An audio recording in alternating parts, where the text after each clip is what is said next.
The Reef Therapy Podcast is powered by ICP Analysis. If you'd like to win a free saltwater ICP analysis kit and a freshwater analysis kit, all you have to do is leave a comment down below using the hashtag #What'sInYourWater. If you're listening to the audio-only version, head on over to YouTube and you can enter in the comment section there. ICP Analysis will test over 50 elements down to parts per trillion. These tests can also be used to see if there's any undesirable elements in your aquarium as well. Register your aquarium on the ICP Analysis app, fill your sample, place it back into the bag, slap on that included postage, and have your results 1 to 3 days after it's received. More at icpanalysis.com. Hello, everybody, and welcome back to another episode of Ladies Take Over. This evening we have Chelsie and Jen. Unfortunately, Sarah could not be with us this evening because she was feeling under the weather. So we're sorry, Sarah. We miss you so much, and we'll see you next time. But ladies, how was everybody's last week? Did you all do anything fun? Besides surviving the Arctic freezing cold, it was like negative 25 here. Yeah, it was, I think it was negative 17 was the high during the Chiefs game where a lot of people were. I did not go, but we won, so I'm all right with that. But yeah, it's been cold. I think right now there's still like 7 or 8 inches. Oh, you guys got a lot of snow too. We didn't get any snow, not where I am in Minnesota. You just got a cold blast. Oh, yeah. I mean, yeah, and doing tank moves in a cold blast, or shipping fish, or just going to get fish from the airport. It was brutal, but I can't really complain because it's winter like 9 months out of the year. So, well, at least you weren't dealing with ice. That's fair. That's fair. That's normally what I get, but we just got the blast and no ice, so I moved my tank move to actually tomorrow. Our stuff always it's like rain, then we get fluffy snow, so it melts a little bit, then it freezes, then it does snow on top, and then you're like, yo, it's safe out here, but it's really not. No. So everybody out here. Well, North Carolina shuts down for fog, so. Really? Yeah, we had schools closed one day, and it was just like a bad storm. Like it was just a storm. There was no snow. There was no ice. So whenever you guys are dealing with shipments and you're getting stuff in, I know that we've all had issues with either going to the airport with delayed flights and delayed deliveries. So what did you guys have to encounter during that bad weather when it came to getting animals in? Well, for us, Jenny? I mean, we get like 3 to 4 shipments per week. So we actually decided we weren't going to ship out at all last week because it was too cold. Even the week before that, we couldn't keep the packages warm enough. I mean, because it's like that balance. You don't want to put like 18 heat packs in there so that they're super hot for a little while and then freezing cold. But I mean, it was just really, really tough to keep everything the temperature that we needed. So we chose not to. Fish shipping in too, we had to do a lot more acclimation, I guess, for temp acclimating, because even here when they're sitting, I mean, they're only sitting for a couple of hours, but it's cold. And so, I mean, the fish were coming in at like 65 to 70 degrees. And I mean, we had very minimal losses because we pushed a lot of things off. But I mean, and the delays were super frustrating. Yeah, I have the luxury to be able to push, any orders that I need to do. So last week was only seahorses, and I got those at first stop. So first stop they went in. Nice. That's and nice. They can take a little bit lower temperature. So whenever you're dealing with seahorses and you're bringing them in, you're already having to acclimate them relatively slowly, aren't you? Yeah, they're gonna run. Yeah. I run I have unfortunately a few seahorse tanks, and I run them about 72.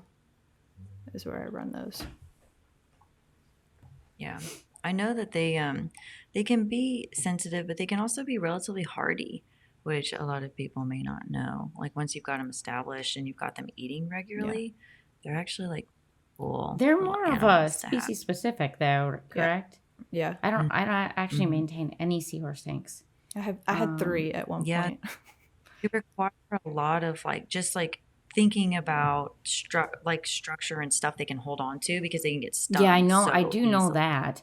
And I mean, but Yeah. they're just because they have the the little peck fins that are just like the little Yeah, that's get they have to expend so much energy finding food that they're just not really good. Just for our community, obviously. So having them like that for me, I just chose not to have them at the store because so many people want them and then they just don't care for them properly. So I just chose not to. They're not my favorite. I would used to- say, being that they're captive bred, if you can get them in not microscopic. use Alyssa. Say that one more time. Do you like to use Alyssa? Alyssa from Seahorse Savvy. Do you like to use Alyssa? We've used hers, and then just coming in from like Carolina Aquatics is a close. Oh yeah, I for know me. Chris really well. He's Yeah, really I'm cool. 15 I like him minutes. a lot. So he had some. 15 minutes from Chris. Yep. Jealous. Dude, You'll have to say hi to How come- him from did me. you not come to the house? Say that one more time. Did I miss you at the house? Yeah, I was there. I When you think you came? guys had just left when I came. Ah, I see how it is. I came a Yeah, little bit plug later. for Carolina Aquatics, but yeah, Chris is fantastic. My husband and him, Scully talk obviously because he gets a lot of beautiful Australian stuff in, but he's super awesome. We got one of my clients. So she had a batch that came in from. I think hers were Savvy, the first round. They lived for almost 5 years, which was pretty good, I think. And they got basically full. I think they're about 5 inches. Oh, that's awesome. Yeah, they had babies a couple times. She had Aw. about 4 of them in there. And, old school was that you have a deep tank for seahorses. So it's hard to clean. Like you're getting up to like your shoulder, elbow. And they don't like to move. Like you're trying to clean the tank and they're like, So you have to be really careful when you clean. They're like, you can move around. Yeah. I'm always scared I'm This going is to my squish house, them. and if you're gonna come in and clean it, I'm just gonna sit here and watch you. Yeah, you know how like fish hide? The seahorses are like, oh, someone's coming. Food must be coming as that's well. awesome. So, It's the hello. It's better than the you mean guys didn't have clownfish that come up and they're like, "Oh, hello, I'll just have this part of your arm because today that's the part I want to bite and eat, and now you're bleeding." I'll take the flesh off the top of your hand. I bite flesh. Yeah. Dude, But they're angry clownfish. the worst. Yeah, they can be. I think the worst. I mean, we talked about that a little bit, I think, one time on an episode where we've had psycho clowns. I've had some that just wanted to launch out of the tank just to bite people. Yeah. He did not care. Mm-hmm. There's I've I had had to draw one, blood. and she just actually passed away. Probably she was at least 20 years old, and she would. I think we talked about it in a different one of our episodes, but she would. Any coral, I could glue it down. I could do whatever. She would just fan her tail to and roll it all the way down to the other side, just like whatever was in her spot, that was her spot, nothing else. And she's like, "You did not get approval for this. I am not having this, and it's gone." And she was relentless. And my client, this is actually really interesting. So that clownfish went through like 3 different clients because after 20 years in the business, this person gets out of the hobby. So then we rehome it to this person. I just did that with a sailfin. So his name is Murray, and he's 30 years old, and he's about this big, and he's memorable to me because he gave me stitches one time when I was trying to catch a different fish, and he got startled. And I mean, obviously that's why they call him surgeon fish with that sharp scalpel. And here's me trying to catch a cleaner ass bleeding in the tank. And then I'm like, oh, I'll just coral glue it shut. Oh yeah. Coral glue Band-Aid. My husband was really unhappy because he's like, the bacteria that can get in there. He's like, you're going to I ended up with 6 stitches. liquid stitches. Yeah. And so, I mean, and we just moved him to another home because the first or the other 3 clients that have had this fish for the last 30 years, they are moving out of state. So we ended back up with Murray. And so he just got rehomed to his forever home where he'll go forever. So how big is his forever home if he's quite large like that? His forever home is only 400 gallon, which It's not ideally, obviously, what I would love to see him in, like a zoo tank or a huge, really huge tank. But he was living the majority of his life in like a 200-gallon tank. So I mean, Usually, it's quite a bit bigger, and the people that are taking care, or that like they're his forever parents, I guess, they love him. So like he gets all like specialty foods. They feed him seaweed. So it's actually really perfect to have him there. oh, that's good. So he got like good forever home parents. Oh yeah, That's a really big deal. Whenever they're older like that, you know, you can see how varying their diet up really makes a difference as certain fish get bigger, especially tangs, because you start to see coloration start to struggle. They can fade depending on what you're feeding them. Of course, they can get more vibrant. Sometimes you just don't notice those things on smaller fish like you can on the bigger ones. Well, and I think with him, I think that's the reason why, and I don't know if it's a him or her, but regardless, with Murray, I think that the very diet is one of the reasons why he has lived 30 years. I mean, this fish is literally, it's this thick. It does not have one single pockmark from a lateral line, full fins. I mean, but he looks like he's like a geriatric fish. You know, he's kind of looks Does like he have almost like cataracts? he's like losing, like someone like he is in need of dentures. But I mean, the couple that has them, they're both doctors. So like when they call, they're like, you know, we would like to have some protein added to his diet, this and that. So it's actually pretty cool.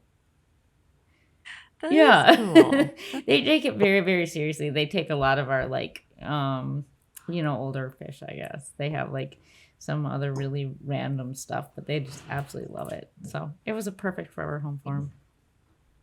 Varying diets is super important. I think that as the hobby progresses and as we get more research as the years go on, we're going to start to understand that having a variety diet in a lot of these tanks, not just for the fish, but for also sometimes the coral or even the smaller animals that are in there, the other inverts like shrimp, etc. It's going to be important as everybody starts to get more research. I agree. I mean, a lot of the corals that... Oh, go ahead. This dude, so I'm not usually a freshy person. This is McNubbins, and I've had to learn a lot about dietary needs because he's a fly river turtle, so he gets little treats of like blueberries and strawberries. He's better than us. And yeah, little McNubbins there. But it is like I think as everybody starts to get more into it and there's a lot more research and all these, you know, food companies are developing stuff. That's why you go in and you see freezers that are just full of like so much stuff.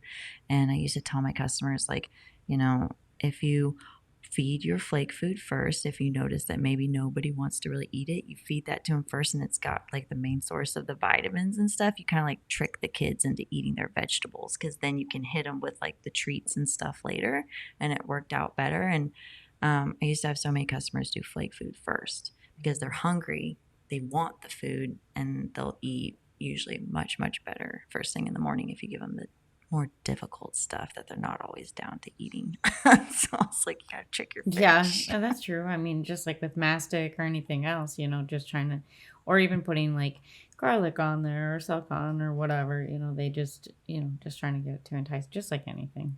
I like the mastic. Now, if I could put garlic on like vegetables for my children, that would be another thing, you know, or if I could make them somehow like, you know, carrots taste like ice cream, that would be awesome. Mm-hmm. Yeah. For sure. So Chelsie, what else have you been up to? Did you get anything cool? For myself. Or you expect anything cool on your shipments that you delayed? I got a pretty cool chalice for myself to add to my little chalice collection. Does it have a fancy name? I'd have to look back and look at it. It doesn't. What's cool about it is that it's flat and it has like it almost looks like it's bouncing. Like it has ridged, soft tissue on the top, and it's green, and then the tissue on top is a little bit lighter. Like from far away, it's like the reverse of the Hydnophora that I have. Cool. Oh. Yeah, so we'll see what it turns out to be. It was just kind of like I love chalices. Yeah, I have like a little collection going. That's awesome. How big of a piece did you get? Did you get like just It's a little frag. or... It's like probably silver dollar size.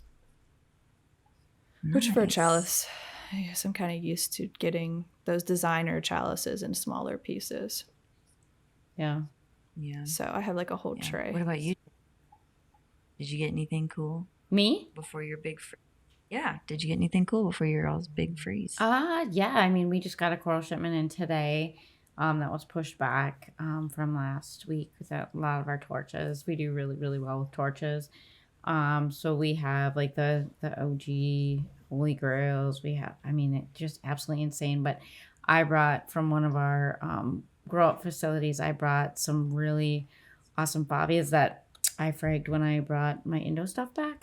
So I have some really cool Fabias. And then we brought a bunch of Monties back that I've actually never seen. They grow wicked, kind of like, I don't know if you guys have seen like the Minion Monty or the, I can't remember the other names that they call them, but this one, I know like the Naughty Spiral. It's, you know what I mean? It's the ones with like the thicker, more dense bases, and they almost encrust more. So we got some really cool ones that I finally have been able to get nice sized chunky frags of. So that was really cool. As far as fish, we got yellow assessors are like one of my absolute favorite fish. I think they're funny because they swim upside down. They just have really cool personalities, and they're in season right now. So we have a whole bunch of those. So those are really fun. I know that the guys have been having fun just ordering different types of fish that I'm like, I'm not so sure. But we got some really cool tile fish, a whole bunch of, I love wrasses. So we got a whole bunch of really nice wrasses, and we've been playing with foods. So we started our own Fido cultures, and then so we've been growing Fido. We've been doing mycet or baby brine, and then so now we can start doing mycet and others, so that it's a lot better for our fish to get them to eat, especially the butterflies, like the copper bands. Those have always been just a pain in the ass. Do you guys copper bands like your own? Like yourselves personally, do you like copper bands? Yes and no. I mean, I feel like some of them are really good workers, and then sometimes it's just like anything. It's like filefish. You know, if you have an adaptation problem, generally they do really well.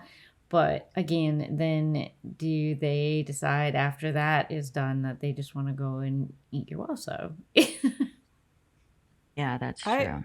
But they're so beautiful. Are really, really beautiful. I have a hard time if we're not able to sustain them. Yeah. And they just starve out. I just don't like it. Doesn't sit well with me, so I don't like it. We did get a really beautiful, like you saw the koi parrot in Josh's tank when you came out and did that. So we got a male. Like Josh's is a female. Josh's is really pretty, but this male, and it was like a perfect size. It was like 6 inches maybe, because a lot of them come in, they're so huge.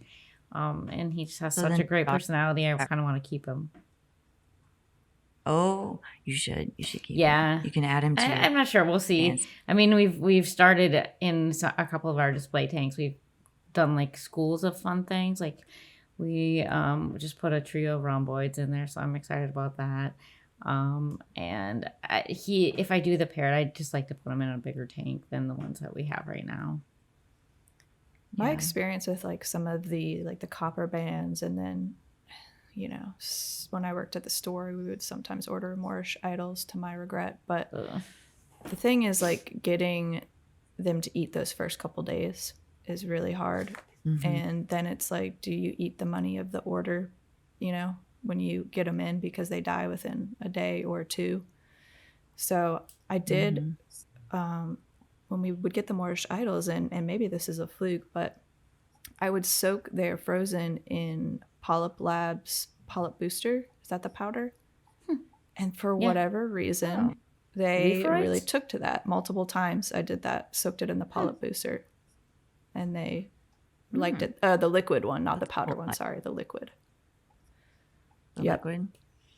I used to like putting Vitachem. That, I mean, smelled terrible, but it smells like multivitamins. But I used to really like doing him on stuff. Or Celcon.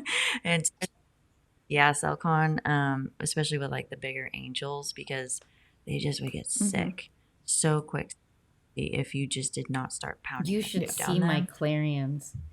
I mean, they eat they eat better than I do, that's for sure. But I mean, they are this thick, and they're definitely displaying breeding behaviors. So that's going to be fun to watch them. But we soak all of their food in Celcon, and they probably get 18 to 20 different types of foods within a week. But they're so healthy. We've had them for so long. Same with our little conspic that we got, and our mass too. Like angels are feeding fish for us is like a big deal. That's one thing I learned early on, but my husband was really, really adamant because he's a rare fish collector. And so having these fish, our Interruptus we've had together for 8 years, our Clarions we've had 6 at least, and my Coral Beauty that I had for 20 years. So diet is a big deal. And that's why some of these fish, when we can't provide the diets that I know that they need, I just won't bring them into the store. I just can't do it. Yeah. I think it's just as rewarding, though, to get some of these fish that are finickier eaters. If you can get them in and get them healthy and get them to their coloration that they're supposed to be, it's really rewarding to watch them come back to life. Oh, yeah. Big, especially if they've got any blue that maybe isn't showing up, especially whenever they first come in because they're all stressed. That it always seems like the blue tone seems to go away, Pale or out. it doesn't look as vibrant. Yeah, it doesn't look as vibrant or metallic. I think that a lot of fish have more of a metallic blue effect, especially on like outer rims on their finnage. And I just feel like sometimes it's a struggle getting it there, but it does come down to dietary needs. Yeah. I mean, I honestly do like the fish side. Like, I'm one of those ones that's always looking for weird little fish. I have my personal tank is a Reefer 350, and I just have little small fish in there. Like, I have the yellow assessor. I really like the yellow assessor, and I'm lucky because he's one that's out. I can see him right now, just sideways on the wall. But I have the pygmy. They have like a million different names, but the pink streaked little tiny pygmy wrasses. Oh, the wrasse, right? Yeah, it's called like a cryptic 6-line or something. No, yeah, it's a cryptic wrasse. Yeah, we call it cryptic and they're 6, like but a it's got 6-line, but nice. And but they are you never see them, but when you do, it's like super fun. Mine is out all the time. Oh, that's awesome. Yeah, they're great for if you have flatworm issues and stuff like that. They're like an underrated fish. I don't think a lot of people know about them. That's a really cool fish. The only issue I've had with getting those in, well, actually, this is actually an interesting thing. Let's see if you guys have had this issue. So with those guys, they are hard to get in directly from shipping. So usually if they die, it's within a day. And then once you wean them past that point, they take to frozen really well. Mine eats the Sarah Marin pellet, the sinking pellet, because I have an auto feeder on my tank that goes daily, and then I feed frozen myself. But the one thing I've experienced with those, and then I had a Borbonius anthias that did this. Oh, now you're gonna hate this. Yeah, you're gonna hate this. So I've had the cryptic I bought 2 because normally they come in, just one dies immediately. So I just went ahead and bought 2. Both of them made it. Doing amazing, went through quarantine, put one in my tank, and then I sold another one to just a friend. And the other one I had for 6 months, and he's fine in the bag. He came, picked the fish up in the bag, and it had a stroke or heart attack in the bag. Yeah. That sucks. The worst. And then that always makes you feel so bad because they have did he have the shocked face? Yeah. Like the stunned face. Mouth is all He sent me a picture, and they're so small that it's hard to tell. But the fact that I had him for 6 months before, and just one transfer did that. And then the Borbonius I had in my sump, he was getting beat up a little bit by my Tomini. So I put him in the sump just to kind of give him some timeout space. And he was down there for a couple months so that I could directly feed him and make sure he was eating and healing.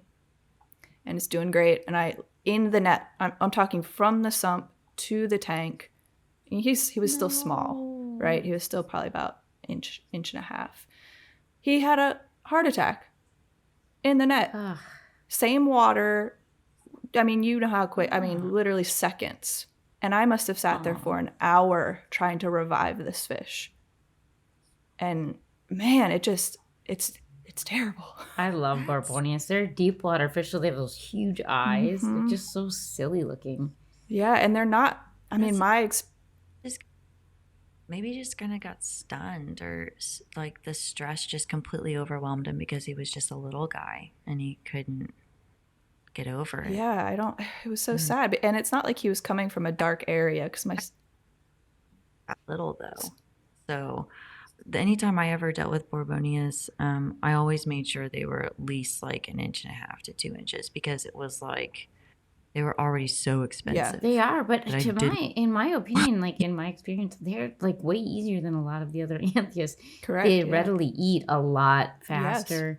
Yes. You guys have to see this little nano that we have in the front of the store. Ted does an amazing job. It makes absolutely no sense why we have like a goni field. Like it's every different color, goni or goni, however you want to say it. And I have 2 little Borbonias in there, 2 little assessors in there. And just like all the fun fish that you never even like don't. A Swiss guard, if you guys do you know. That's my other fish that I have in my tank. Shut up. Yeah. That's awesome. You have great fish. I have those are fun fish. So they're like unsung heroes. Like no one ever knows about them. Yeah. Well, they're also another fish that tends to hide a lot. And they're expensive.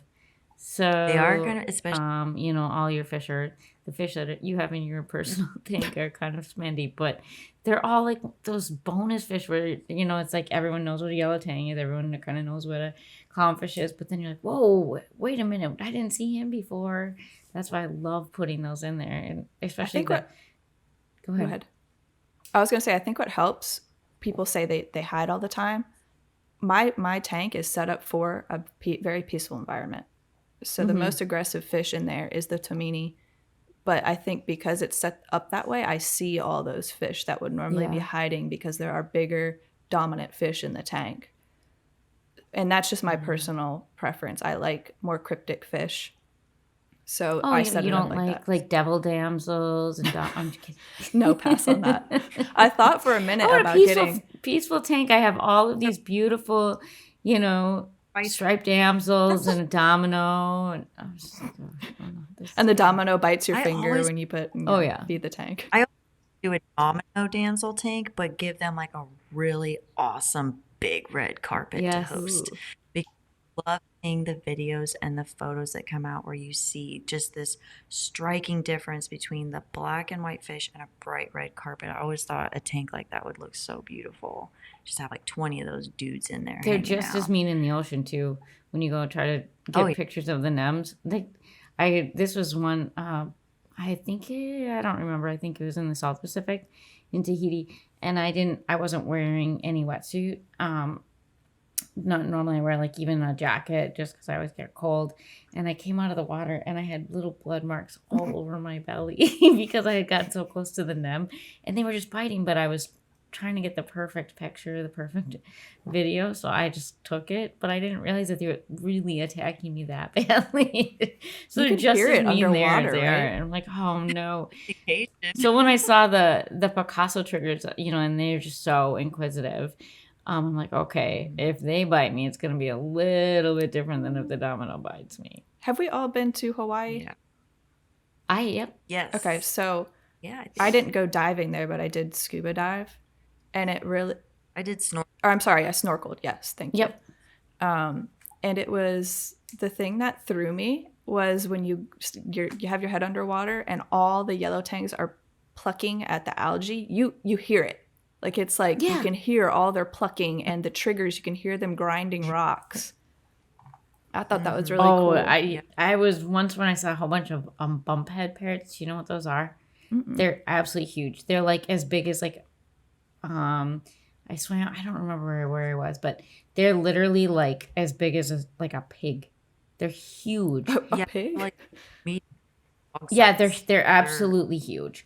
And so I'm swimming along, and they're just like destroying. They're just creating a brand new white sand bed, destroying the coral. And even in the video, you can just hear them crunching. they could care less that I was there. They're like, hey, I'm whatever you do. You're way smaller than me. I don't even care what you have to say. There's 6 of them. It was amazing. Water pigs. Did you guys see sea turtles Yep. when you went snorkeling or diving? Oh, that was the best because I saw them whenever I went. I have never done snorkeling, which is so backwards if I'm certified to scuba. And I was like, oh yeah, I'll go snorkel. How hard could it be? But I looked down because I was so excited, and there was just triggers everywhere. They all I think were around you, and I was like, oh, this got real quick. They don't care. They come right up. They just don't No, mind. and they They're like okay. shiny. That's the thing. So when I have cameras, then they're like, Yeah. I usually either take my ring off or turn it around so that it's not super shiny because I'm just afraid that a fish is going to come out of nowhere. So I had no idea that barracudas were into shiny. And when my last trip to Indo, I got yelled at big time because I went way too close to it. I was filming with my shiny camera, and I also had my ring on, and it was really dangerous. But I got really, really good footage, which eventually will come out. I just when I have time. Barracudas are cool, but they look like they're like prehistoric with these teeth. Like this thing had and I was like, well, it's just resting there so nicely. I'm gonna go hovering really close. I got chewed out for that one big time. Not only from my husband, but from the other divers. That was really dumb. My mom and brother, the very first time they had ever went diving, they went in Aruba, and they saw a very decent sized barracuda, and the instructor was very telling them underwater, no sudden movements, don't point the cameras, just stay very calm. And my mom was saying that she was trying to just regulate her breathing because it was just hovering right over top of them. And she's like, when is it leaving? But her first time diving, she gets to see this big fish. No. I mean, that's exciting, but how scary that is too. I haven't been diving. I'm a little bit anxious about going. I'm fine and snorkeling. You can see just as much, I'm gonna be honest with you, depending on where you go. I mean, it's a different experience with diving, but it's snorkeling it's awesome. I had a couple clients that just got back from I think they went to Vietnam, Thailand. They did a bunch. I would love to go there because I mean they got to see some really, really amazing fish. I think the coolest thing that I have done was in Hawaii. We did the night. You're essentially snorkeling. You're holding onto these little floats with the manta rays, and they shine these big lights into the water so that the plankton. You didn't dive? Do what? Was it a night dive? It's at night, but it's not. You're not diving. You're kind of holding on to these floaty things, and you have a mask on, and you're able to just put your face in the water. And they shine lights off the boat so you can see the plankton, and the manta rays will literally come up right underneath you. You can look into their bodies because they're scooping all the. That was so cool. I did ask one of the guys on the boat. I was like, "When's the last time you've seen a shark? Because if you've seen one recently, I'm not getting in." And he's like, "Honestly, it has years." And I was like, "He's lying," but he convinced me. I think that bringing it back awesome. Even to fish tanks, looking at your tank at night is totally different than looking at it during the day. Yeah. And sometimes I'm you'll see creepy crawly things, or you'll see whatever. You're like, okay, I had my hand right there a little bit ago.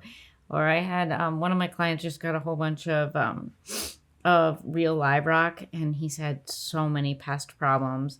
And at night, I mean, mantis shrimps and bobbit worms. And he's had a little bit of everything. It's been an absolute nightmare, but he puts these fish traps out at night. And I mean, some of the sizes of these things that he catches, you would be amazed that you couldn't see them during the day. It's creepy. I wonder if Remy's going to get bobbit worms because didn't he use live rock? I am not a bobbit worm person, yo. I got injured by a bobbit worm a few years. Yeah, so I did not know what a bobbit worm was, and there wasn't really much footage or even research out there about them at the time. And I got bit or struck, or however you want to say it, back in 2000. I'm going to say this is 6 or 7. And I was going into a Reef tank because I was grabbing a cluster of Anthelia for a customer. And I was like, you can just pull it apart. You can pull off the rebel and be like, here you go. This is a nice starter coral. So it can, tell you all sorts of stuff if you're having issues. Well, when I went in there, the bobbit worm came up and it like reared up kind of like a snake. And I didn't know what it was. And it struck me, and it struck me right in my right ring finger. I, of course, was like, well, whatever. It's probably a psycho bristleworm or something. I don't have time to deal with it. I'm helping people right now. The pain and the issues that ensued from that injury are just insane, because within a couple hours, my finger was already swelling up to about the size of a hot dog. And it just completely deformed. So after about 2 days, I was like, well, I guess I better go to the ER. So I go to the ER because it's hurting bad. I can feel my blood pulsing through this thing all day long. And I can't bend it because the swelling is so bad. Man. They get IV antibiotics. But the worst part about it was, so I'm in Kansas, and the ER doctor comes out and he's like, oh, is it like a jellyfish sting? Can we just pee on it and make it better? And He lost all trust. No. I'm like, no, I need like antibiotics, or we've got to split this thing open. Like it feels like it's going to start it's going to ripping on its burst. own. Yeah, it was so bad. So within a couple of days after the IV antibiotics and oral antibiotics, the swelling finally went down. This finger atrophied and curled up, and it was partially paralyzed for I could not bend it, extend it. It just stayed curled like this forever. And then this, it actually has like, I don't even know if you can tell. It's got like a dip to it, but I don't have feeling right here within this first knuckle. It's really wild. And the entry point for it, I don't know, I probably can't really show you guys, but I have a scar still from the entry point of it. And after about 3 years, it finally got to where I could start doing regular mobility with it. I'm not a bobbit worm person. Like me and bobbit worms. I don't think anybody's a bobbit worm person. Yeah. Well, I don't know. There's some people out there. They're cool looking though. Like when I saw it and I tried to describe it, I was like, dude, it looked like this segmented centipede with rainbow and metallic. And everybody's looking at me like, what she smoke? Yeah. There's nothing in the store that looks like that. I was like, no, I saw it. So when we moved the store and I had to tear down that tank, there it was. I was like, nobody. I was like, I'm getting in here. I'm on a mission. I'm finding this little mother effer, and he's mine. And I found him. And then I disposed of him. Do you think a piece got like lodged into your finger? Well, so what it did was, it was so fast. It reared up, and then it like did like a clasping, and one of the pincers, like, I'm not flipping y'all off, just so you know, it went like right in like where my joint. Oh no. Yeah, and it was wild, because it hurt so bad just right there, isolated in that joint. And I was like, man, maybe I'm gonna have some issues forever with this finger. But eventually, with regular mobility and having to use it every single day in the store doing stuff, eventually it came back. But don't get hit by a bobbit worm if you can help from it. Speak from experience. Little torture devices in our aquariums. Yeah, exactly. Like last weekend, I got Palytoxin again. This is my third time, and I need to be more safe. I mean, this time was really scary. What were the third time around? Do you feel like they get Absolutely worse? And I don't feel like I was even exposed that badly, but we had to make some major changes at the store just for the simple fact it will end. I mean, I'm glad it was me and not one of my fellow coworkers or my, I'm just glad it was me, but it was super scary, and it was a reality check. That if I'm going to, I was fragging Grande, like the Grande Pallies, and I was wearing gloves. However, the gloves, I was doing other things. I caught a fish, and then I got water in my gloves, and blah blah blah. So when I was messing with it, I had water that got into the glove. And so it was like just permeating. And obviously with all of us having fish hands, we have cuts and whatever. And within about 5 hours, they had the metal taste. I hurt to my bones. I thought, not like everybody else, I'll just take a COVID test and see if that's what it was. And absolutely not. Isn't it strange? Like, even though we work with all this stuff really regularly, we always think that it's not I something know. And I'm from just, the. yeah. We always think like a regular germ that we got exposed to out in the real world, but then we're like, oh no, wait, I kind of deal with toxic Right. animals. And it's just, and then not even being that safe. Like, I should have been wearing like something like a surgical glove or something where it couldn't like poke through or something. So we had to make the decision. I mean, it's just not worth it, obviously. So we will not be accepting them. We will not be selling. It's just not worth it. Because this time I got lucky again. But I mean, how many more times do I have to go out there? I mean, the first time they wanted to do a complete blood transfusion. The second time was intravenous antibiotics. And this time I just know like how I was watching my heart, because it causes your heart to like really pump because it restricts the vessels. And so my resting heart rate was like 120. Which is really high. So I just watched him. And if it would have went any higher, I would have had to go to the ER. But the problem is in Minnesota, they're like, hey, what? You got stung by who? Where were you on vacation? Or what's happening? Like, they have no idea. So it's actually more frustrating and more, to me, it's more dangerous that way too, because they just don't know. And then it takes forever for them to figure out what the deal is. So I just got to be more careful. It's just really stupid. You should carry like a medical directive that says, I handle rare and exotic corals. And if you go to the hospital that just says, or I'm like, I just don't get it. You know what I mean? Like I'm just, my husband was just like, oh, how many, like he felt like the dad that's like, how many times have I told you? I love you and I'm so scared for you, but I'm so mad. I think we get like, time is always a factor when we're working. And so, and that's what it was. I was busy. I was just like Evie said too. I don't have time to deal with this. I'm helping customers. And then, by the time you figure out, or by the time you can't move, or by the time you have, 102 fever, it's too late to take the time. So it's time to slow it and realize that, you know what I mean? Like, we are playing with the second most toxic thing known to humans, and a lot of the fish, like fox faces or lionfish or all the other, there's just, they're safe as long as you're safe. I have to give. Have you ever been hit by a lion? Not a lion, but a fox face. And that just was painful. I've had a mag fox hit me, and I've had a Fiji fox, and I've had the rabbit fish hit me. The mag fox was the worst. I've been lucky, I guess, because I have not been smart. Hit.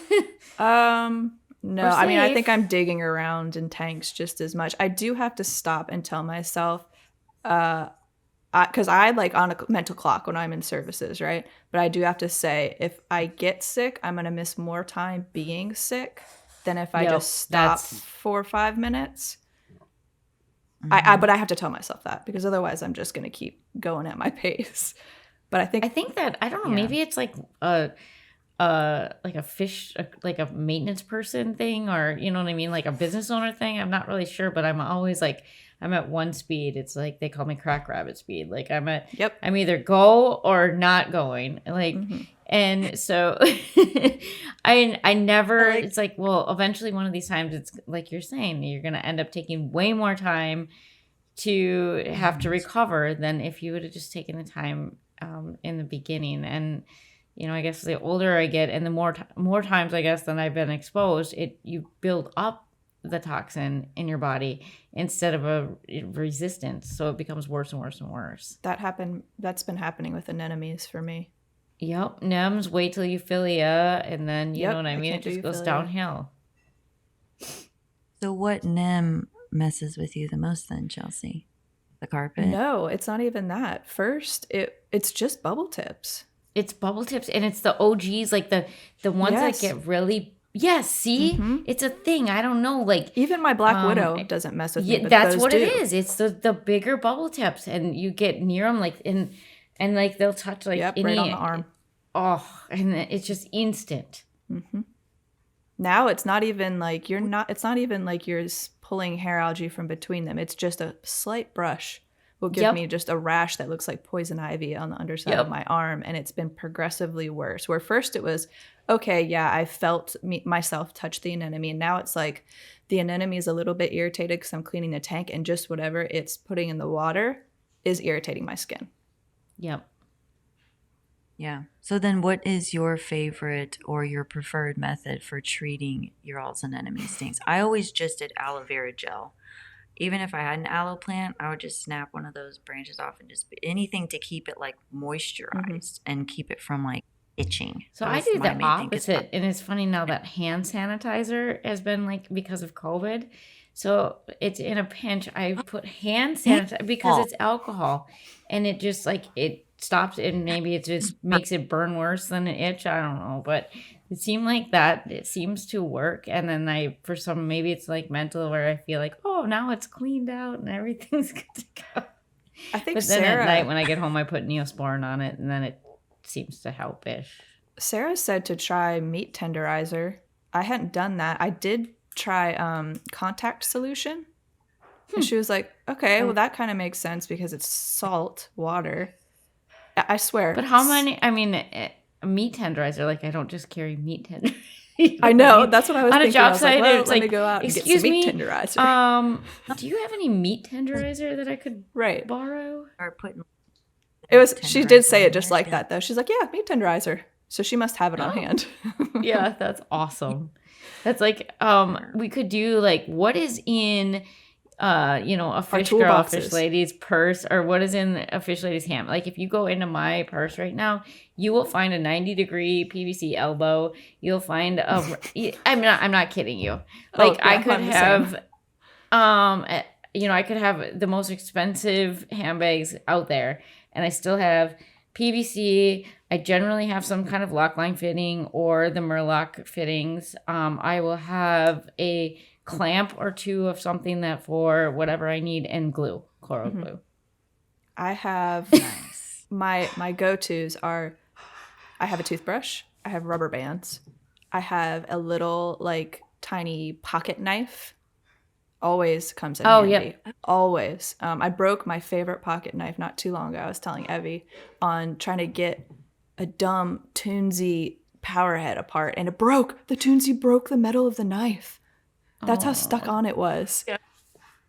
I was like, did you get it like under the lip? Like, did you try to? That's exactly why it broke. Yeah, that'll do it. I have, so in my work car, I have like a toolbox that has my essentials in it. So test kits, hydrometer, all the essentials, right? And then I have another whole case of extras. So ChemiClean, clamps, PVC fittings, barbs. Because barbs you can't just go to Home Depot and get the threaded barbs, or at least you can't here. Mm-hmm. So I always carry those. Yep. Always have those. Yeah, my car is a complete disaster. But I know where everything is, and they're things I need. There you go. I used to always keep lock on me. Like, you know how you'd go like to a house and like maybe they added something, or like they decided to change it up, or it's relatively new and you're just like, it just needs something else. Like it needs some extra directional help. I would always keep like a couple pieces of link lock in my bag. Idea. Plus it's a great stress reliever, it's like a fidget spinner.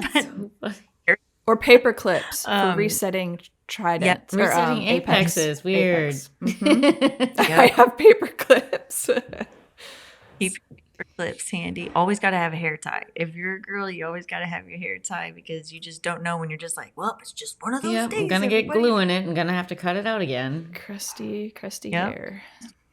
Yeah, so I don't have anything that like my children would need, like a Band-Aid, or that I might need, or you know what I mean, like ibuprofen. It's like, oh no, but you know what I do have? I have Cipro.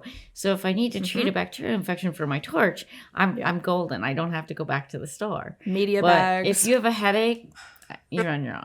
The one rag plug that like somehow you never remember to take out, just rolling around down I at the have one of bottom. those You're just right like, now. Oh, and I always will have a Hannah vial of some random water that I forgot to test. So and then you don't. because I have no idea. But I'm because- like, okay, this could be from like last week, could be from yesterday. I don't even know. Because So, and I Hannah don't needs know, like, beepers on their testers. Is that why? Do you put one in and then you forget and then it times out and then you have to go do another one real quick so you have that vial in there? So I have a trick for that. So you don't necessarily have to do it over again if you don't want to. Yeah, if you have the second vial, you can use that as your base and then just put it in and press the button. But I always use my iWatch because otherwise I forget about it 100 out of 100 times. But wouldn't it be nice if they just had a timer beeper that went off? Yes. Because I run Yes, multiples like- at a time. So there's a 3 Yeah, I minute, do 6 too. minute. And so I set them all. I mean, the nitrate now is the one that has like a longer timeout period, but the Yeah. other ones are like 3 minutes and it's done. Like the Mhm. phosphate, I don't know how many times. Like, I think it's no, 3. I have to do it again. Yes, it's that. And I do carry that like one that, but I always wondered like, is this changing the reagent on the one that's been tested? Like if I leave it too long. Oh, I never carry the reagent part of it. I just so generally the test kits come with 2 vials. So then I just take that vial. I'll use the sample water for the first when it says C1 or whatever. Oh, I see what you're saying. And then I use the one that's already has the reagent mixed up as my second one. Okay. And then you can do that. So even if you run the phosphate, it's like a testing hack, I guess. But even if you run the phosphate, you don't have to run it for the long 3 minutes because it's already sat for 3 minutes. And then I just press it and it'll give you the reading right away. Gotcha. 90% of the time it's the same. So That drives me nuts. And I do I get so frustrated because I'm like, I just want to know what my dumb phosphates are so I can decide what I can do next. And I do use the phosphate a lot on the seahorse tanks That's fair. because Are they sensitive to phosphate? I suppose anything is, a lot. but well, Right? I've had issues Mainly with they'll get the air stuck in their pouches. ah. And I don't know for sure, but just from like what I'm reading, it's just try to keep the tanks super clean, which of course is hard because they're feeding so much. So much, yeah. I mean, even my clients are draining the food. It's not like they're dumping the wastewater in there, but so I have to keep the phosphate. As long as I keep the phosphates like a normal reef tank phosphate, under 0.08, they're fine. Mm-hmm. The nitrates under 10, they're fine. But that's hard because of the food. Yeah. So I do see issues Yeah. when that And if- phosphate gets high. that stuff's like getting stuck in crevices and Yeah. Then you gotta get in there. It's not like they're going to like acrobatic do yoga to get the food. They're just going to kind of wait till it comes and floats by their snout again. Yeah, and I don't blast them with flow in there either because, I mean, they Right. can, people think like, yeah, they don't have abilities. yeah, they're just hanging on with their tail. Now you can have some flow in there, that's fine, but I'm not going to put an MP40 on there and like blow them away. So that's the other thing. All Yeah. the food settles to the bottom on a deep tank. So, I try to just be really aware when feeding, but we've had some issues with high phosphates and getting those gas bubbles trapped. And it's just torture because then Wow. you got to like get the air out of their pouch or treat them in an external quarantine tank. And so it's just not, just keep it clean. I put a reactor on one of the tanks and used the 2 little fishies, Fosban, I think it is, in there. Oh, And just switch it out. Like we actually put it on an Amazon plug so that the reactor only runs like 3 days out of the week. So it's not bottoming it out. oh, that's good. So that's we've been able, that's a good tip. yeah, Nice. I like Amazon plugs for a lot of things, like even my lights that don't, like the little nano tank lights that you want to buy on Amazon or whatever, because you need something smaller than a prime. Put them on a Amazon plug, and then you have it on a timer versus you having to go and switch the switch. Oh, very nice. Nice job, Chelsie. Now y'all got a nice life hack. Now, if your internet So, goes out, can't help you. If you're trying to troubleshoot your Wi-Fi, we are not the ladies. Your to light will help. be permanently stuck on whenever that happened. a lot of cycling going on with that router. I'm just gonna Cycle it till again. works. That's awesome. Manual unplug. That's I'm fantastic. gonna wait. So are y'all ready for Reef stock? I'm I excited. am too. I'm excited. I'm planning some of the content that I'm going to talk about, but I'm so excited. I'm actually excited that all of us are going to be able to get together. I think that's the most fun. I know that it's fun to do it this way, but what'd you say?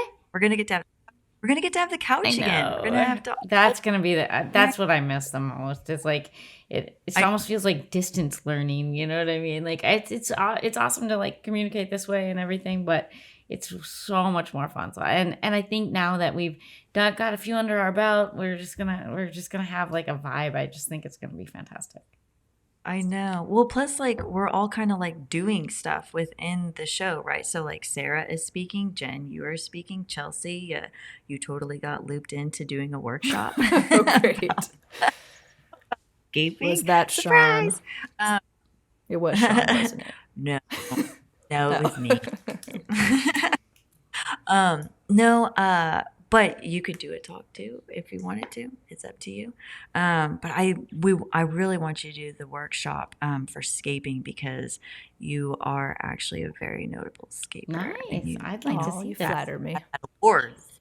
No, you can sit there and show off. Maybe we could do you and I could do a maintenance, you know what I mean? We could do a group, like a dual talk where we could talk about like fun things that we've done or, you know, and I mean, owning a aquarium maintenance company type deal or whatever. Just an idea.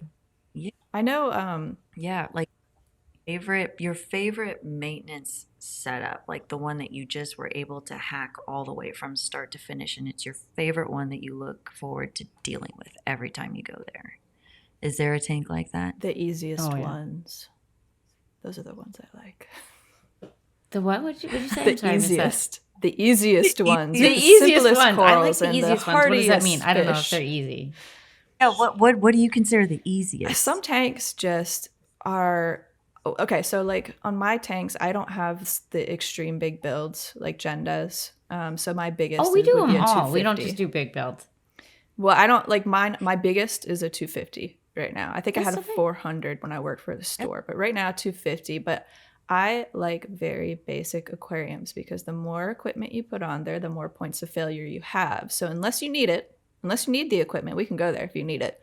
But if you don't need it, then we don't need to put it because there's more points of failure on the tank. So I love tanks that are just come in there. Like I literally am clocking at an hour. I can do this whole maintenance in an hour. And I love to get in and get out. And I walk in and it just looks like it did last week or better.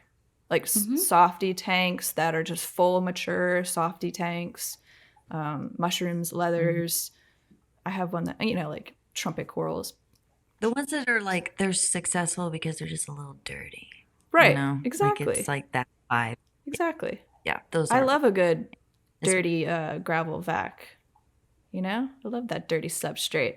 But yeah, no, those are the tanks that I like. Like the ones that you know what to expect. This is starting to sound like dating, like what you know what to expect, stability. No, it is though. Like walking into something that you don't know what you're expecting and it's always volatile and you don't know if, you know, I had a tank. Yeah, you've got a list of like things you will and will not accept. Well, I had a It's tank. like, Go ahead, Jen. oh no, it's like sometimes I just want to fire some of my clients, like, and I have before because it's just like, okay, I can't, like, They're like, you I got this and can't I put this on the tank, and you're like, oh. yeah, or like, oh, I went and I bought a Sweet Lips because they're pretty, and in my 30-gallon tank, and like it's a grouper, and you're fired. Tell me if you've experienced this. Like, I think in the industry, we've all dealt with taking over a tank from another maintenance company. Yeah, I know. Mm-hmm. That always has tricks, right? Everyone's going to do it different. But usually, like, between that past company and you, the tank has sat there for weeks or months without anyone touching it. And then you get to see how other people plumb tanks, and you're like, that's scary. The fun part. A union on top of a union, but the pump already has a union. Really like that. Huh? Say that again. Yeah, Jen likes that when she likes to see how everybody does their. Well, I can actually go into a client. If they have another maintenance company, I can look at the equipment and I can tell you who did it. Who plumbed it? Because I've been doing it for so long. like, oh, that's yeah, because they're like, well, my last maintenance company, I'm like, oh, did such and such do that? They're like, how did you know that? I'm like, well, like I can tell the lack of protein skimmer and that whatever that mess is, That weird is how I manifold. know. Yeah, I mean tape. I mean, I'm not even using metal clamps. Yes, that's exactly what I was just getting ready to say. Metal clamps. Can we stop? Can we stop or this? just some of the excuses that these people come up with of why they weren't able to get the tank to where it was is absolutely hilarious. It's almost like, well, it's because we only took care of it on Thursdays, and if we would have done it on Wednesdays, it's the middle of the week, and that's, I mean, some of these excuses, I just feel really badly for these people that trust us to come in and do a job that they expect us to do better than they could do it themselves. Otherwise, why would they be paying us to do it? Right. Or, you know what I mean? Like that's embarrassing. And so I never get into that company sucks, or, this and that. I'm just like, hey, you know what? I'm sorry that you experienced that. Mm-hmm. Try to find some of the positives, and then, hey, let's move over. This is what I can do. This is what we're going to work on together, and we're going to make this great. Yeah. But I mean, some of these tanks, I'm just like, I'm looking at it, and I don't know, like about a month and a half ago, I was complaining about my boss giving me all the crappy jobs, which is me giving myself all the crappy jobs. But I walk in, I'm like, really? You're your boss. Yeah, I'm like, seriously, she's the worst. But yeah, it was like, I walk in, I'm like, okay, I don't even know what I'm looking at. Like, I thought that there was black gravel. And no, it's actually white sand with like 1.5 inches of detritus on the top. I'm just like, okay, I don't think this is. And then when I bring the telltale sign is I bring out a python or I bring out a siphon, like, whoa, what? Yes. I'm like, what do you mean? What is that? Well, I'm not. Why? What are you doing with my water? Oh, I need to take some out, and put some new stuff in. It's kind of like a toilet here. Mm-hmm. I love gravel siphoning though. It's very relaxing. Agreed, but when they don't even know that that was even a thing, and I bring it out and they're like, "What is this contraption? What are you doing? You're going to spill water everywhere and flood my floor." It's like, okay, I can't tell you. That's like almost. I've had so many clients not know what the python was or the gravel. Like, my other person never did that. Yeah, they said that changing water was a waste, and it was, I'm like, okay, well, we're just gonna, I disagree, but we'll just move forward, and that way, obviously didn't work. We'll try a different way. I think really important. Yeah, then you go to the sump, and you're like, oh, look at all this just chilling in the box, just rotten, and you're like, oh yeah, I can't wait to get here. This is gonna be a good old time. I know. No, they just say like the dirtier. My last company said that if you clean that out, it would disrupt it, and it was the dirtier the better. It's where all the pods live. I'm like, oh no. That's where a lot of other stuff. Yeah, lives. There's a lot of things going on in that. We'll just take one thing at a time. I wonder if some seasoning down there. Let's just say it like that. Some extra seasoning going on. In my experience with some clients, I found it's always very helpful to lay out a plan. Yeah. Like, because it's 100%. Either like they think you're going to fix everything in one maintenance. Yeah. Or they have no idea where to take it from here. So it's like, okay, step 1, this is what we're going to do today. And then we'll schedule again, come back at another time, and we'll do like progressive planning of where we want to see the tank. And I always ask them to, like, where do you want to see this tank? Like in a year or 2 years, what's your plan? So that we can.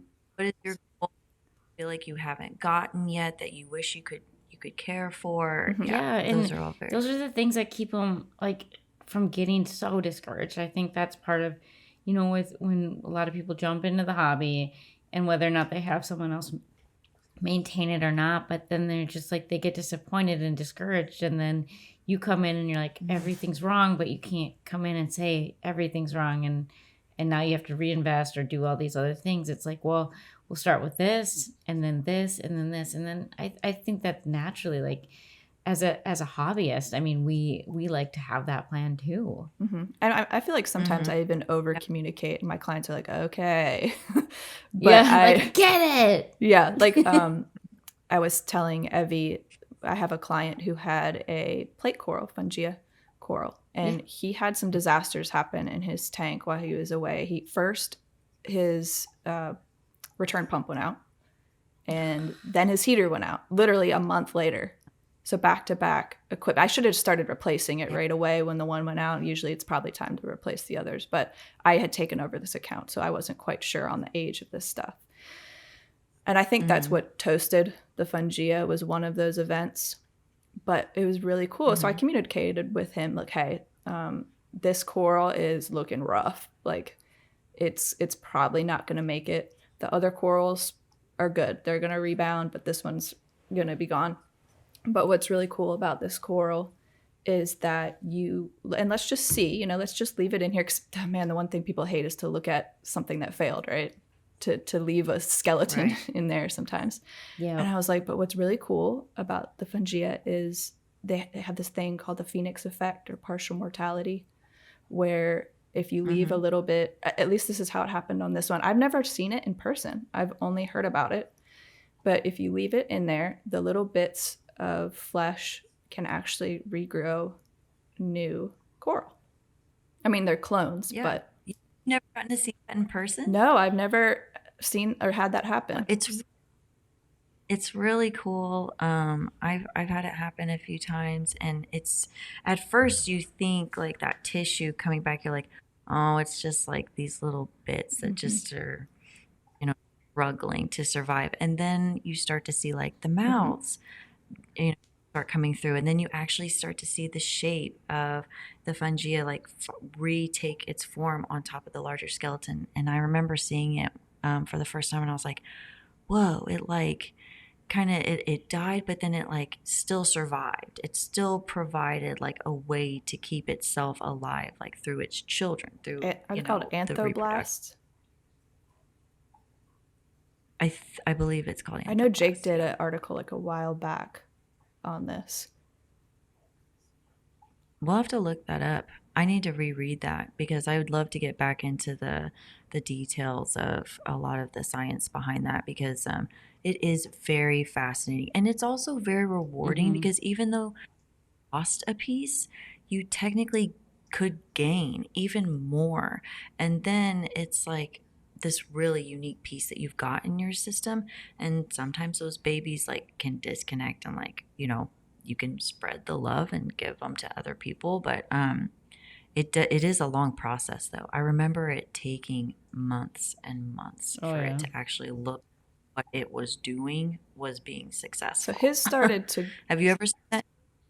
Have you seen that in person? Me? Yeah. Have you seen it? Yeah, it's cool. It is. It's really awesome. Go ahead. I was going to say, I tracked the time on his, and August was when it started to go downhill, and December 21st is the service that I was there, and I saw the babies pop up. Oh, yeah, that sounds about right. It takes a while. It takes a few months. Just like real babies. So,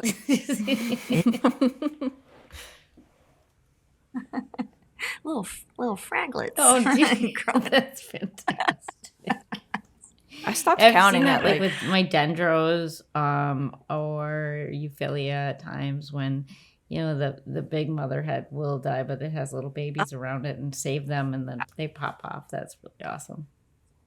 Yeah, I always loved doing that, except it was always, I remember when dendros first came on the scene, and it was so frustrating, because it was like nobody knew like how much you had to feed them. I know, and then you can't leave the food just rest. I just had a conversation with an employee last week about that. It's a whole learning never dendro scene, and we were dealing with that. And I remember so many people, they would lose the mother head, but then like, a few of the smaller stragglers would still be fine down below, and then all of a sudden, poof, a whole bunch of babies would pop out, and I'm like, we'll feed the babies, start getting smaller foods in there. Don't let the giant piece of mysis just like chill on there. Got to get some other stuff that they can actually consume.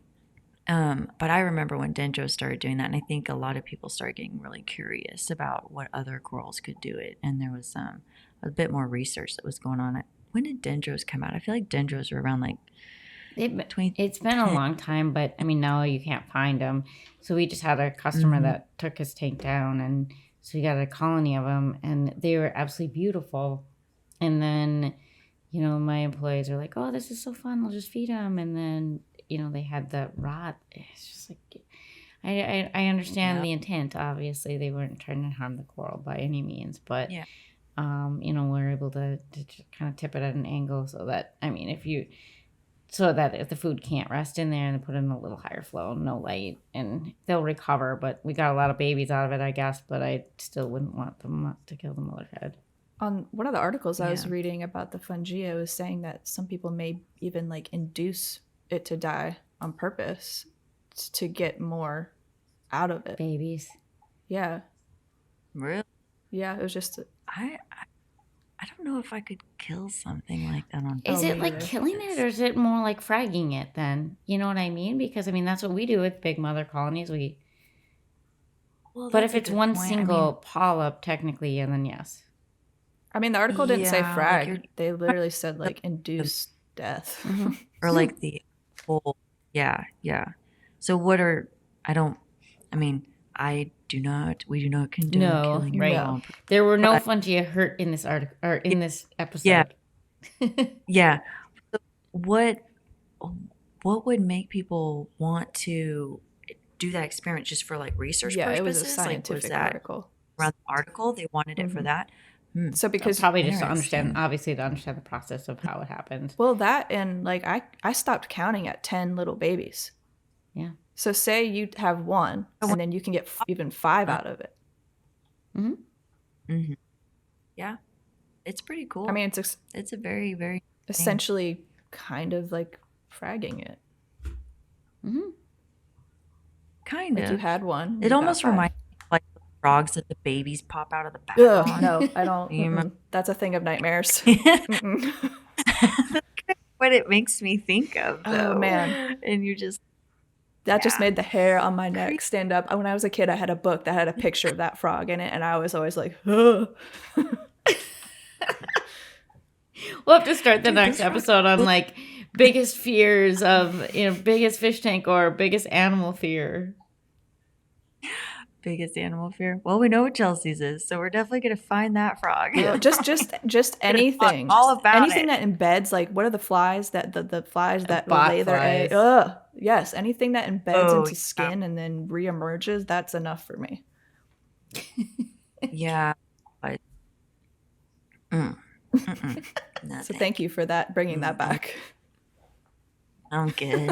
Oh my gosh! But that can affect you within your reef tank. You can get like crazy infections and stuff from just getting minor cuts and then like fooling around with your sand bed and like siphoning out crud. Like there's weird stuff you can get in contact with, so you got to be careful. It's not just regular animals. I've had employees that have had like pretty good antibiotic runs because some gross stuff from just either doing like tank tear downs or just like rehabs on tanks, and they get a hold of some nasty stuff. You gotta be careful. It's like the new thing is like, don't drink glacier runoff water because there might be prehistoric bacteria in there. That's the new. And I don't want to That's why I choose to drink wine instead of water, because just in case. No, I'm just kidding. But I drank glacial runoff water in Alaska, and now all of a sudden, 2024, they're like, you have prehistoric bacteria. That makes a lot of sense. I'm just kidding. I mean, if it doesn't make me sick, I mean, I'm not really against That's what I'm like, what I mean, we have a lot of glacial runoff areas here in Minnesota that I might just try to find it. I'm just kidding. It's the I think I'm okay. I'm okay. I'm safe, I think. It's the heel. And I still have wine, so I'm most definitely okay. It's your medication for the next time you get Palytoxin. Let us know if wine? It works. No. Or glacial bacteria. Water. Yeah, I've already won from Indonesia. I already won the virus and other issue, and I came back with a virus, and that was zero fun. But that was before our hopefully very when I come back from Trinidad, we won't have anything like that has to do with that. So that was right before our very first How long do you get to be in Trinidad? 9 days. So Trinidad for 5, and then or 4 or 5, and then Tobago is where it's on the Caribbean side. So Tobago will actually get in the water for a little bit, just do some snorkeling. But yeah, so it'll be a bird trip for Doug, but I'll get some hiking in. I hope I don't see any frogs with popping babies, or who knows what I'll see, but I'll let you know. You might. You keep us posted. Yeah, for sure.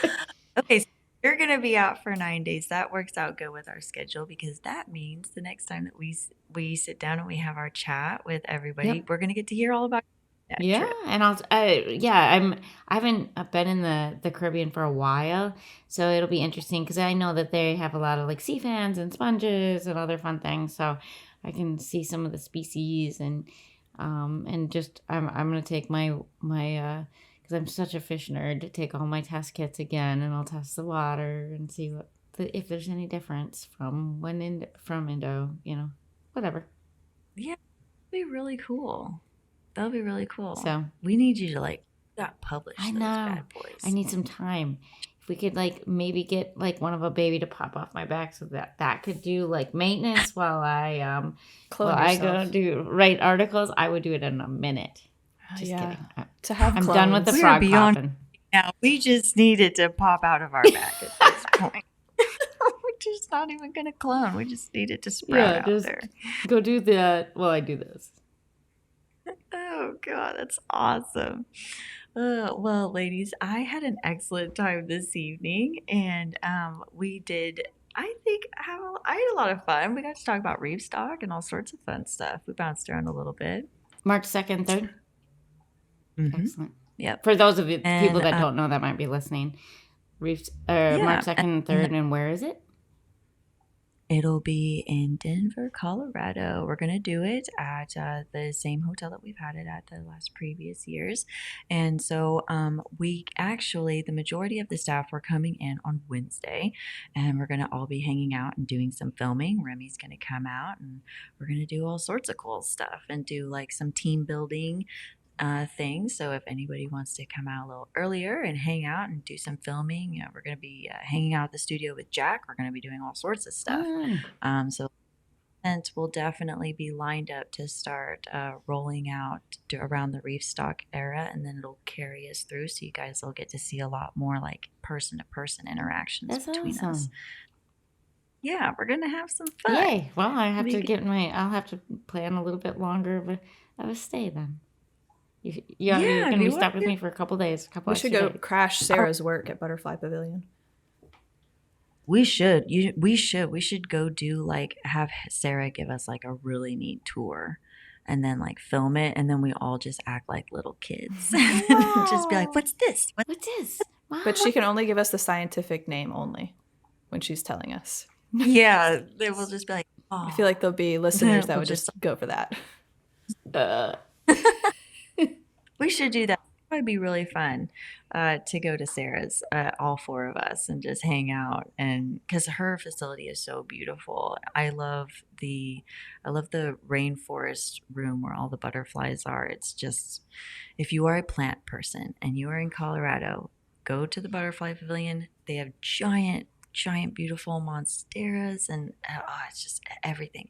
How far do you think there are from the venue for people that are coming in for it? I believe the Butterfly Pavilion's roughly, I think she's around 30 minutes from it. It's actually not too bad. Uber over there, people. Not too. Yeah. If you're going to Colorado, go stop at the Butterfly Pavilion, and definitely say that you want to see Sarah Stevens, because she absolutely loves that. She wants everybody to. You need a personal tour by Sarah Stevens. You need a personal tour, and you want to hang out with Sarah exclusively. Yep. Yeah, they had to listen to all our maintenance talk because Sarah and Evie got stuck with our maintenance talk. Sorry, guys. The scientific names will be back. That's all right. We're going to come back to it. But yeah. Well, ladies, thank you very much for hanging out. And as always, we will see you all later on the next Reef Therapy Ladies Takeover. See ya. Bye, guys. Bye, guys.